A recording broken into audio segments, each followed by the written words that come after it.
I am a nutritionist with Land O'Lakes Purina Feed. I have a PhD from the University of Illinois, and I have worked in eastern Wisconsin providing tech support and on-farm ration balancing since 1997.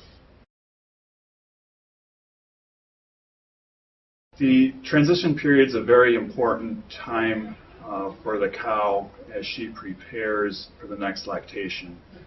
Not only is she preparing to have maximum milk production following calving, but we're also preparing the cow to go through the calving process, and we need to provide a ration that's going to help minimize metabolic problems such as milk fever, retained placenta, ketosis.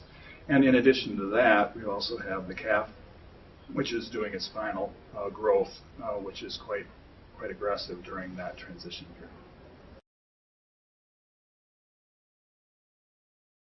Well, first off, we want to make sure we've got good dry matter intake. Dry matter intake plays a large role in terms of how well that cow is going to perform, both from a metabolic standpoint and how well she's going to perform in the next lactation. So we want to make sure we have a good handle on dry matter intake, and we want to make sure that intake is average to high.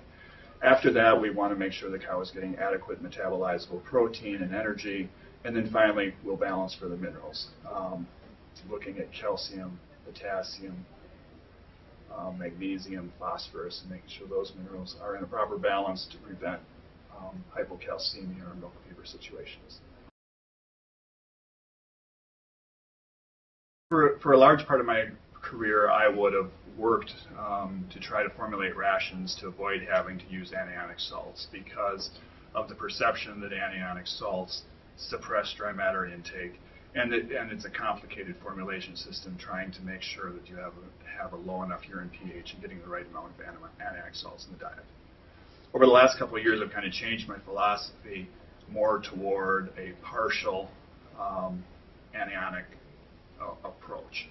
So we'll test the forage samples through the lab by wet chemistry for DCAD, and then formulate a ration for somewhere between 0 and -5 DCAD, using primarily biochlor because that product gives us protein and also the negative DCAD balance that we're looking for. And then we look for performance in the cows. If going to a 0 to a -5 DCAD gives us good performance with minimal milk fever, metritis, retained placenta issues, we'll leave it there. If we're still not satisfied with the performance, we'll put more biochlor in and take the ration down to -5 or -10 on a DCAD.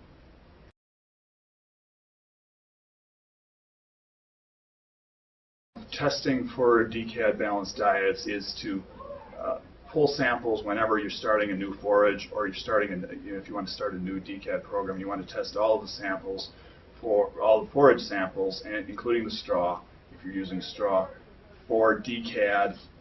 And then I like to repeat that whenever we change crops of a forage or we see performance in the cows not necessarily as favorable as we would like. We'll go back and resample the forages for wet chemistry DCAD, figure out where we're at, and determine whether we need to adjust the amount of biochlor in the ration.